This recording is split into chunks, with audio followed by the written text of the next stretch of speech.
Welcome back to our channel. రమానందన visa స్కామా లేదంటే అండర్ గ్రౌండ్ డానా? సో ఇట్లాంటి వార్తలు ఎందుకు రమానందన పైన వినాల్సి వస్తుంది? సో ఒక యూకేలో ఒక తెలుగు అమ్మాయి దాదాపు 28 లక్షల మంది సబ్స్క్రైబర్స్, తన హస్కీ వాయిస్తో తన ఫ్యామిలీలో జరిగే ఈవెంట్స్, తర్వాత తను ఎక్కడైనా బయటికి వెళ్ళినా, తనకు వచ్చే ఆపర్చునిటీ అయినా, హైదరాబాద్ విజిట్ అయినా, ఇండియా విజిట్ అయినా, ప్రతి ఒక్కటి కూడా ఒక మంచి కంటెంట్, జనరల్గా మన ఇంట్లో వాళ్ళు కూర్చొని మాట్లాడుకునే కంటెంట్ అంతా కూడా పెడుతుంటుంది. సో అందుకని 28 లక్షల మంది సబ్స్క్రైబర్ని ఆకట్టుకున్న రమానందన ఇవాళ ఒక వీసా స్టార్గా మిగిలిపోతుందా? సో ఈ వీసా స్కామ్లో ఇరుక్కున్న మధుకర్ అండ్ దాంతోపాటు రమానందన ఇద్దరికి సిటిజన్షిప్ తప్పించే ముప్పు కూడా ఉందా? సో ఇట్లాంటి ఇంపాక్ట్స్ వాళ్ళపైన పడతాయా? సో ఇవే వార్తలు వాళ్ళ సోషల్ మీడియాలో వైరల్ అవుతున్నాయి. సో ఇందులో నిజం ఎంత అనేది చూద్దాం. అయితే ముందుగా అసలు ఈ స్కామ్ ఏంటి అనేది అందరికీ కూడా తెలిసిందే. సో వినిపిస్తున్న ఆరోపణలు ఏంటి అని అంటే, రమానందన అండ్ మధుకర్ ఇద్దరు యూకేలో వర్క్ చేస్తున్నారు అండ్ అక్కడ వాళ్ళ కొన్ని కంపెనీస్ ఉన్నాయి. ఆ కంపెనీస్లో స్పాన్సర్షిప్ పేరుతో, ఉద్యోగాల పేరుతో, వీసాల పేరుతో జనాల దగ్గర 1 నుంచి 15 నుంచి 20 లక్షల వరకు వసూలు చేశారు. సో అట్లా బాధితులు 50 నుంచి 100 మంది ఉన్నారు. దాదాపు 100 కోట్ల రూపాయల స్కామ్. సో ఇదే వినిపిస్తున్న ఆరోపణలు. సో ఇందులో వాస్తవం ఎంత అంటే, ఒక్కసారి ఈ వాస్తవం ఎంత అని మనం మాట్లాడుకునే ముందు ఒకసారి విక్టిమ్స్ ఏమంటున్నారు అనే వాళ్ళకి సంబంధించిన కొన్ని వాయిస్ రికార్డులు సోషల్ మీడియాలో వైరల్ అవుతున్నాయి. సోషల్ మీడియాతో పాటు మెయిన్ స్ట్రీమ్ ఛానల్స్లో కూడా వాళ్ళ ఆడియో రికార్డ్స్ని, వీడియో రికార్డ్స్ని ఆ బాధని చెప్పుకుంటూ పంచుకున్నారు. ఒక్కసారి వాటిని చూద్దాం. హలో అండి, గుడ్ మార్నింగ్ అండి. నైట్ షిఫ్ట్ లో ఉన్నారా? నైట్ అండి. అది స్క్రీన్ షాట్స్ పెట్టానండి 2. ఓకే, చూడండి ఒక్కసారి. అది అప్లై చేస్తారు కదా? ఇది అప్లై చేస్తానండి. అది అప్లై చేసి ఆ అప్డేట్ రెజ్యూమ్ కూడా మీకు పెట్టాను అనమాట, అందుకని నా వైఫ్ది. సరే, ఇంకోటి అకౌంట్ ఇంకోటి ఇస్తాను ఇంకోనికి. ఓకేనండి. సరే, మీకు దాంట్లో ఇండియా నుంచి రెస్పాండ్ వస్తుంది. ఓకేనండి. ఇంటర్వ్యూ అవైలబిలిటీ అదే వస్తుంది, దానికి రెస్పాండ్ ఇవ్వండి.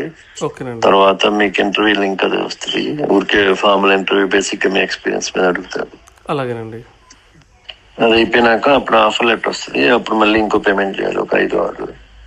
అది అయిపోయినాక డ్రాఫ్ట్ పాస్ వస్తుంది. అప్పుడు మనం ఇంకా ఫుల్ పేమెంట్ చేస్తే సిఓఎస్ వస్తుంది. సరేనండి. ఓకేనండి. రీడింగే కదండి, అంటే ఇది జాబ్ది మరి వేరే ఉంది లొకేషన్, దాని గురించి డౌట్ వచ్చింది. రిమోట్ ఉంది. సో ఎప్పుడన్నా అవసరం అయితే ఒకసారి మంత్లీ అట్లా మీటింగ్స్ ఉన్నప్పుడు రావాలి. ఓకే, రిమోట్ అయినా కంప్లీట్ గా అంటే మోస్ట్లీ. అది రీడింగ్ అన్నారు, అదే ఇదేనండి. అది రీడింగ్ అది వేరేది, ఇది వేరేది ఉంది. సో కానీ ఇది రిమోట్ ఆప్షన్ ఉంది మీకు. సరేనండి. ఓకేనండి. ఎందుకంటే రీడింగ్ వాళ్ళు ఎక్కువ చదువుతున్నారు. మళ్ళీ ఎందుకు అది తెలిసిన వాళ్ళు అంటే మధ్యలో మిడిల్ ఇంకో పర్సన్ ఉన్నాడు. ఓకే ఓకే, ఇదైతే ఎంతండి? హలో, కట్ అయిపోయింది.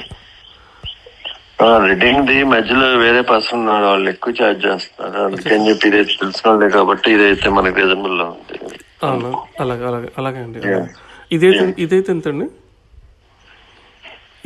ఇది అంటే 15.75 అట్లా పడుతుంది. సరేనండి. మధుగారు, ఒక డౌట్ అండి. ఇప్పుడు తనకి ఇచ్చిన తర్వాత మళ్ళీ నేను డిపెండెంట్ వేసుకోవాలంటే మళ్ళీ నేను వేరే చేయాలి కదండి, అప్లై చేయాలి కదా నేను?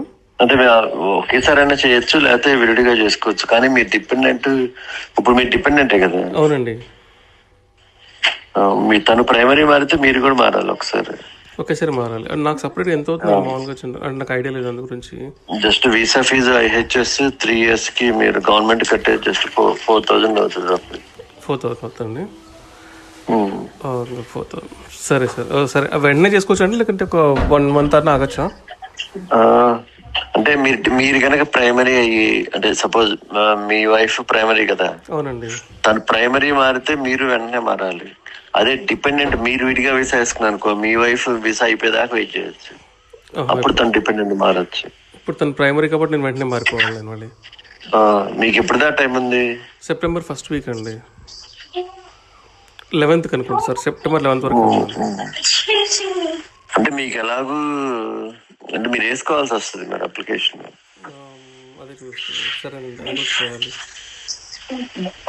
కొంచెం అరేంజ్మెంట్ చేసుకుంటాను మనీ. సరేనండి, చేస్తాను. ఓకే ఓకేనండి, థ్యాంక్ యూ. ఒక ఫేమస్ యూట్యూబర్ హస్బెండ్ చేసినటువంటి వీసా స్కామ్స్లో నేను కూడా ఒక బాధితురాలిని. 2025లో ఒక వాట్సాప్ గ్రూప్లో మల్టిపుల్ జాబ్ ఆపర్చునిటీస్ ఉన్నాయి, వీసా స్పాన్సర్షిప్ జాబ్స్ ఉన్నాయి అని చేసినటువంటి అడ్వర్టైజ్మెంట్ చూసి నేను ఆయన్ని అప్రోచ్ అయ్యాను. అప్పుడు నాకు ఆయన కొన్ని జాబ్స్ గురించి, వీసా స్పాన్సర్షిప్ జాబ్స్ గురించి నాకు ఎక్స్ప్లెయిన్ చేసి ఒక అప్లికేషన్ అనేది నాకు రిఫర్ చేశారు.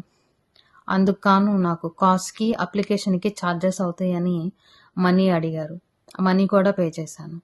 కాస్ట్లో నాకు ఇచ్చిన డీటెయిల్స్ అండ్ వాళ్ళు ఎక్స్ప్లెయిన్ చేసిన డీటెయిల్స్ అనేవి చాలా డిఫరెంట్గా ఉన్నప్పుడు నేను క్వశ్చన్ చేస్తే, ఇది ఇలా ఉంటేనే నీకు వీసా వస్తుంది, ఇలా అయితేనే నీకు త్వరగా వీసా వచ్చి నువ్వు వేరే జాబ్కి స్విచ్ అవ్వడానికి కూడా పాసిబిలిటీ ఉంటుంది అని చెప్పేసి నన్ను అప్పుడు కన్విన్స్ చేశారు.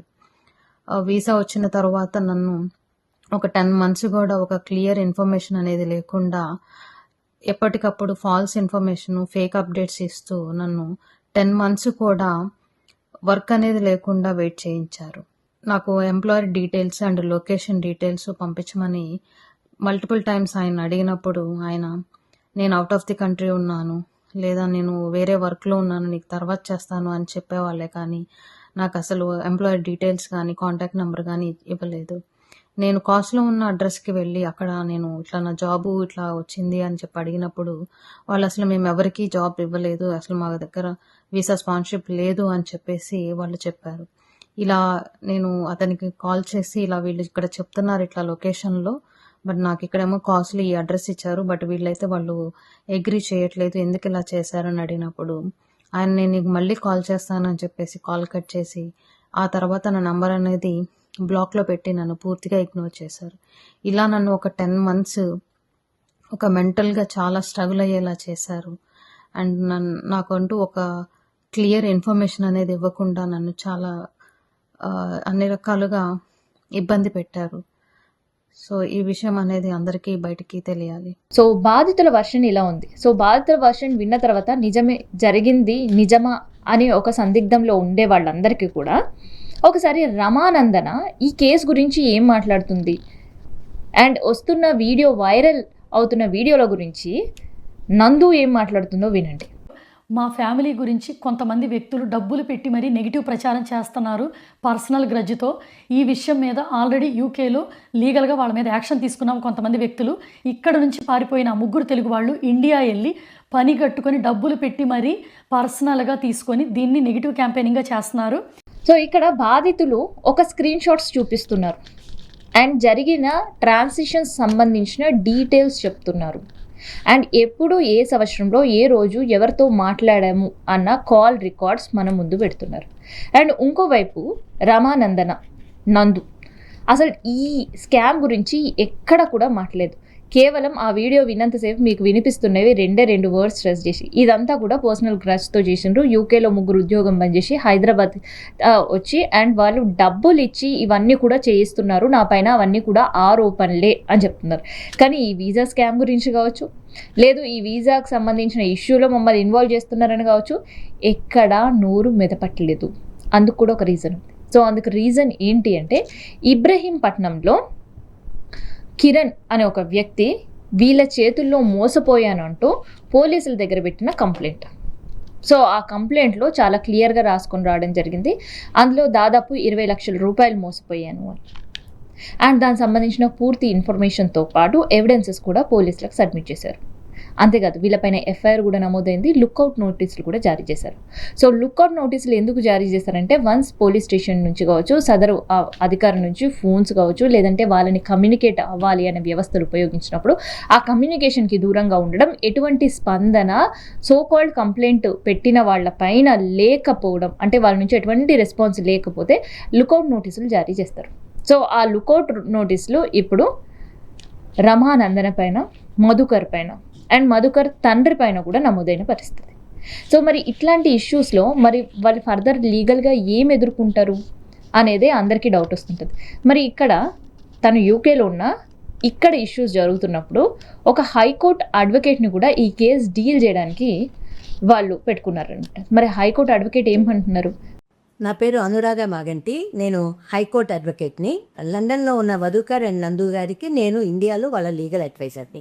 యూకేలో వాళ్ళ లీగల్ అడ్వైజర్తో మాట్లాడి డాక్యుమెంట్స్ అన్ని వెరిఫై చేసిన తర్వాతనే ఇక్కడ వస్తున్న ఈ రూమర్స్ అన్నిటికీ క్లారిటీ ఇవ్వడానికే ఇవాళ నేను నీతో మాట్లాడుతున్నాను. మధుకర్ గారికి, నందు గారికి అక్కడ ఇంగ్లాండ్లో వాళ్ళకి చాలా కంపెనీస్ ఉన్నాయి. ఆ కంపెనీస్ని లిమిటెడ్ కంపెనీస్ అని అంటారు.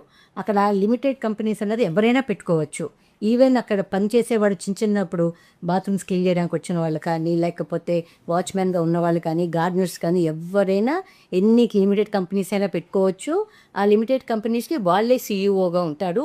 ప్లస్ వాళ్ళే వాళ్ళ వైఫ్స్ని కానీ, పిల్లలు కానీ, ఎవరినైనా ఎంప్లాయీస్ కానీ పెట్టుకోవచ్చు, ఓనర్స్ కానీ పెట్టుకోవచ్చు. ఇదంతా ఇంగ్లాండ్లో it's very normal and common. ఆ కంపెనీకి సంబంధించిన లావాదేవీలు కానీ, మనీ మ్యాటర్స్ కానీ, ఏవైనా కానీ అకౌంటెంట్ దగ్గర ఉంటాయి. అంతేగాని పబ్లిక్ వెబ్సైట్లో రియల్ టైం ఇన్ఫర్మేషన్ మాత్రం ఎక్కడా ఉండదు. ఇప్పుడు రూమర్స్ వస్తున్న ఆ రిక్రూటింగ్ ఏజెన్సీ అన్నది మధుకర్ గారికి ఒక్కరికే సంబంధించినది. అది నందుకి దాంట్లో ఎటువంటి సంబంధం లేదు. లీగల్గా కూడా she is no way related to that recruiting agency company. ఈ రిక్రూట్మెంట్ ఏజెన్సీ మధుకర్ గారు నడిపేది యూకేలోనే అది రిజిస్టర్ అయి ఉన్నది. అది జాబ్ ప్లేస్మెంట్ సర్వీస్. వీళ్ళకి లీగల్ కాంట్రాక్ట్స్ వీళ్ళందరితో కూడా ఎన్హెచ్ఎస్ వాళ్ళతోటి, ఫార్మింగ్ వాళ్ళతోటి, మన security companies, old age homes, so వీళ్ళందరితో వీళ్ళకి లీగల్ కాంట్రాక్ట్స్ ఉన్నాయి. అండ్ ఆ డాక్యుమెంట్స్ అన్నీ కూడా నాకు చూపించారు. వాళ్ళ లీగల్ అడ్వైజర్తో మాట్లాడాను. అన్నీ క్లియర్గా ఉన్నాయి. యూకేలో ఉన్న ఈ కంపెనీకి యూకేలోనే కాకుండా ఫిలిప్పీన్స్లోనూ, పోర్చుగల్ దేశంలో కూడా వాళ్ళకి టైఅప్స్ ఉన్నాయి, కాంట్రాక్ట్స్ కూడా ఉన్నాయి. ఈ కంపెనీ సర్వీసెస్లో సిఓఎస్ అండ్ జాబ్ విషయమే ఇప్పుడు బయట జరుగుతున్న చర్చ. సిఓఎస్ అంటే ఏంటంటే సర్టిఫికేట్ ఆఫ్ స్పాన్సర్షిప్. ఇవి కంపెనీస్ ఇస్తాయి. ఒకసారి ఒక కంపెనీ సిఓఎస్ ఇస్తే అప్పుడే గవర్నమెంట్ వీసా ఇస్తుంది అన్నమాట. Once they get the visa then only they can join the job. ఏ కంపెనీ అయితే సిఓఎస్ ఇస్తుందో ఆ కంపెనీలోనే వీళ్ళు ఆ జాబ్లోకి జాయిన్ అవ్వాలి. ఈ మధుకర్ గారి ఏజెన్సీ అన్నది మిడిల్ మ్యాన్ లాగానే, అంతే, మధ్యవర్తమే చేస్తారు వాళ్ళు. వీళ్ళు చేసేదంతా సర్వీసెసే. ఈ సర్వీసెస్కి వాళ్ళు ఛార్జ్ చేస్తారు, డబ్బులు తీసుకుంటారు. ఓకే, ఏదైతే ఈ ఐహెచ్ఎస్ ఛార్జెస్ అంటారు గవర్నమెంట్కి కట్టేది వీసాలువి, అవి లక్షల్లో ఉంటాయి. అవి కొంతమంది ఏమో డైరెక్ట్గా గవర్నమెంట్కి కట్టుకుంటారు, కొంతమంది కట్టలేని వాళ్ళు ఈ ఏజెన్సీ హెల్ప్ తీసుకుంటారు. వీళ్ళ ద్వారా వాళ్ళు ఆ వీసాకి అయ్యే డబ్బులు కట్టిస్తారు. ఏది ఏమైనా కానీ ఈ మధుకర్ గారు రేపే ఏజెన్సీ మాత్రం it's only middle man services, అంతే. ఈ ఏజెన్సీ సర్వీసెస్ ఇచ్చేటప్పుడు వాళ్ళ దగ్గర ఒక అగ్రిమెంట్ తీసుకుంటుంది. వీళ్ళు ఒకసారి జాబ్లో జాయిన్ అయిన తర్వాత ఏజెన్సీకి వాడితే ఎటువంటి సంబంధము లేదు. నెక్స్ట్ వీళ్ళకి వీసా రిజెక్ట్ అయినా కానీ ఏజెన్సీకి ఎటువంటి సంబంధం ఉండదు. ఈ వీసా రిజెక్షన్ అన్నది వాడు అప్లై చేసుకున్న వాడి పర్సన్ బట్టి ఉంటుంది, వాడు పెట్టే సర్టిఫికేట్స్ బట్టి, దాన్ని బట్టి గవర్నమెంట్ తీసుకుంటుంది నిర్ణయం. రిజెక్షన్ అలా ఉంది. కానీ ఏజెన్సీకి మాత్రం ఏ విధంగానూ దీంతో వాళ్ళకి అసలు వాళ్ళ ప్రణయమే ఉండదు, వాళ్ళ సంబంధమే లేదు. అసలు నిజం ఏంటంటే ఈ ఉద్యోగాలు పోగొట్టుకున్న వాళ్ళు ఎలా వాళ్ళ మిస్బిహేవియర్ తోటి, అక్కడ ఉన్న ఎంప్లాయీస్, ఆడపిల్లల ఎంప్లాయీస్ తోటి మిస్బిహేవ్ చేసి, తాగి వెళ్ళి, వాళ్ళు చేసిన తప్పుల వల్ల, లేదంటే కొన్ని కంపెనీస్ కొన్ని సంవత్సరాలు పెట్టిన తర్వాత వాడు తీసేస్తారు ఎంప్లాయీస్ని. అలా పోయిన జాబులు కానీ, లేకపోతే స్పాన్సర్షిప్స్ లేకుండా ఉన్న కంపెనీలు కానీ, ఈ విధంగా పోగొట్టుకున్న జాబులు వాళ్ళందరూ ఇప్పుడు ఈ ఏజెన్సీని టార్గెట్ చేసి నష్టపరిహారం అడుగుతున్నారు. కానీ వీళ్ళు ఎప్పుడైతే వీళ్ళకి సర్వీసెస్ ఇచ్చేటప్పుడు ఈ ఏజెన్సీ అగ్రిమెంట్ తీసుకుందో, ఎక్కడ అగ్రిమెంట్లో కానీ, వర్బల్గా కానీ, ఓరల్గా కానీ ఎప్పుడు ఏజెన్సీ ఉద్యోగం పోతే మీకు రీపేమెంట్ చేస్తాము అన్న వర్డ్ అన్నది ఎప్పుడూ లేదు. ఇప్పుడు ఈ ఏజెన్సీస్ మీద ఫేక్ వీసాలు ఇస్తున్నారని, ఫేక్ సిఓఎస్ ఇస్తున్నారని ఆరోపణలు చేస్తున్నారు. యాక్చువల్లీ వీసాలు ఇచ్చేది గవర్నమెంట్. సో అది ఫేకా కాదన్నది అది గవర్నమెంట్ చూసుకుంటుంది, అది government duty. As far as the COS is concerned, అది ఫేక్ అని చెప్పడానికి అది through court, UK court will declare it. And court వాళ్ళ ద్వారా ఆ డాక్యుమెంట్స్ వస్తే అది ఫేకా కాదా అన్నది. కంపెనీకి మాత్రం ఎటువంటి సంబంధము లేదు. As far as visas are concern, fake visas are concern or fake COS. ఇప్పటిదాకా యూకేలో వీళ్ళ ఏజెన్సీ మీద ఎటువంటి కేసులు లేవు, ఎటువంటి కంప్లైంట్లు లేవు, ఇంతవరకు ఎటువంటి నోటీసులు రాలేదు. This is the information I got from the legal advisor from the UK regarding this agency. యూకేలో మధుకర్ గారికి వాళ్ళకున్న బిజినెసెస్ అన్నీ నార్మల్గా నడుస్తున్నాయి. నందు గారికి, మధుకర్ గారికి ఉన్న బిజినెసెస్ నార్మల్గా నడుస్తున్నాయి.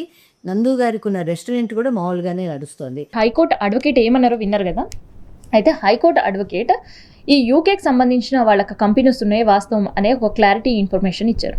అండ్ ఆ ఇన్ఫర్మేషన్ ఏంటంటే మధుకర్కి సంబంధించిన కంపెనీస్ ఉన్నాయి, కానీ ఇందులో ఎవరైతే రమానందన ఉన్నారో ఆమెకి ఎటువంటి సంబంధం లేదు. అంటే రమానందనకి సంబంధం లేదు, కానీ మధుకర్కి ఇష్యూలో సంబంధం ఉంది.